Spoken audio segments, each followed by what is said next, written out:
امن کا پیغام لے کر آئے ہیں، ہر جگہ پہ امن کا پیغام لے کر جاتے ہیں. ابھی پوری دنیا میں امن کے ضامن ہیں. لوگ سیکیورٹی پرووائڈر کی بات کرتے ہیں، ہم پیس پرووائڈر کی بات کرتے ہیں. تو ہمارا پیغام تو یہی ہے. ہم سمجھتے ہیں کہ دنیا کے تمام معاملات جو ہیں وہ امن کے ساتھ اور افہام و تفہیم کے ساتھ طے ہونے چاہیے، گفتگو اور ڈائلاگ کے ذریعے طے ہونے چاہیے. دیکھیے، ہم تو جنگ جیت کر آئے ہیں اور جیتنے کے بعد کہہ رہے ہیں کہ امن کی بات ہونی چاہیے. تو اس وجہ سے ہماری بات کو نظر انداز نہ کیا جائے. یہ جو وائلیشنز کی جا رہی ہیں انڈس واٹر ٹریٹی کی یا دیگر ممالک کے اندر جو بہاؤ پانی کا جو پانی مختلف ممالک سے بہتا چلا جاتا ہے، اس کا ان تمام معاملات کو احترام کی نظر سے دیکھا جائے.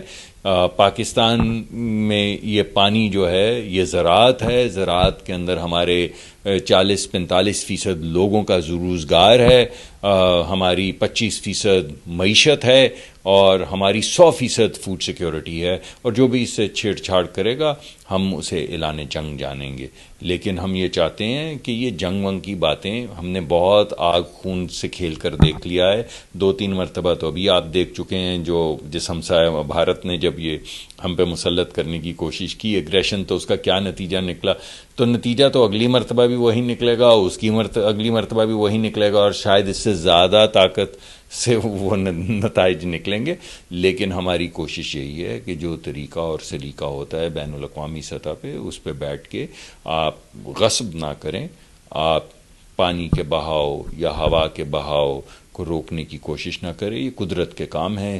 اس سے کلائمیٹ بھی ڈیمیج ہوگا، انوائرمنٹ بھی ڈیمیج ہوگی. اس کا نقصان آپ کے غریب لوگوں کو بھی ہوگا، اس کا نقصان ہمارے غریب لوگوں کو بھی ہوگا، اور پوری دنیا کو اس کا نقصان ہوگا. جب ہماری جنگ بھی ہوئی تو جس ملک نے جارحیت کی وہ کہتا تھا، دنیا کو جا کے بتاتا تھا کہ میں نیٹ سیکیورٹی پرووائڈر ہوں. اپنی سیکیورٹی تو کر نہیں سکا، مگر بہرحال کہتا تھا کہ میں نیٹ سیکیورٹی پرووائڈر ہوں. ہم تو کہتے ہیں ہم نیٹ پیس پرووائڈر. ہم جارحیت کے ڈاکیومنٹس سے تو پاکستان کا نام نہیں ایسوشیٹ. پاکستان کا نام تو ایسوشیٹڈ ہے امن کے ساتھ. اسی کو ہم بڑھا رہے ہیں، اسی طرح ہم آگے آ رہے ہیں، مگر آج طاقت سے رہے ہیں.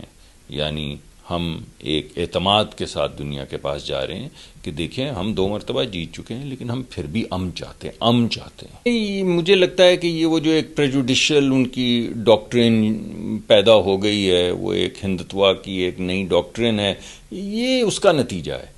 ورنہ میرا تو خیال یہ تھا کہ آج بھلے سے وہاں بھی اچھے لوگ ہوں گے جو چاہتے ہوں گے کہ دنیا کی کلائمیٹ نہ تباہ ہو، دنیا کی انوائرمنٹ ایسے ہی رہے، دنیا کے غریب لوگ آگے بڑھیں. ایک آپس میں گفتگو کرنے سے سامنے آ جائے گا. اور اگر دنیا میں دونوں طرف ریزنیبل لوگ ہیں تو ریزنیبل لوگ کوئی ریزنیبل بات کریں گے. مگر جب آپ کہیں کہ ہم نے بات بھی نہیں کرنی اور کوئی ریزنیبل بات ہونے بھی نہیں دینی، تو پھر آپ کو لگتا ہے کہ یہ بات ڈائلاگ کی نہیں، یہ بات کسی اور ہی ایڈیالوجی کی ہے. ہم نے کہا چلیں، آپ کے ہمارے بہت سے دوست ممالک ہیں جن پہ آپ کو بھی اعتماد ہے، ہمیں بھی اعتماد ہے، تو ان کے سامنے مقدمہ. آپ نے کہا وہ بھی نہیں کریں گے. تو ہم نے کہا کیا کریں گے؟ ہم نے کہا جنگ کریں گے. ہم نے کہا کر لیں. پھر آپ نے دیکھا کہ وہ چڑیوں کی طرح رافیل جو ہیں وہ نیچے گرتے پھرتے تھے.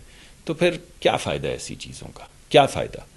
یعنی نقصان کر کے بھی آخر میں بیٹھ کر بات ہی کرنی. تو ہم تو امن کا پیغام لے کر آئے، پہلے بھی لائے تھے، آج بھی لائے ہیں. پہلے بھی کہتے تھے کہ آپ اپنی انوائرمنٹ نہ تباہ کریں، یہ اللہ کا دیا ہوا تحفہ ہے. آپ کے لیے بھی ہے یہ دنیا تحفہ، ہمارے لیے بھی ہے تحفہ. آپ کی بھی ہے انڈس ویلی سویلائزیشن، ہماری بھی ہے انڈس ویلی سویلائزیشن. تو اپنی ہی یعنی کسی اور کے بغض میں اپنی ہی دنیا لٹانے کے لیے، اپنے غریبوں کو برباد کرنے کے لیے، اپنی کلائمیٹ کو آگ لگانے پہ تلے ہوئے، یہ کس قسم کی آپ کی ڈاکٹرین ہے؟ یہ کس قسم کی آپ کی ایڈیالوجی ہے؟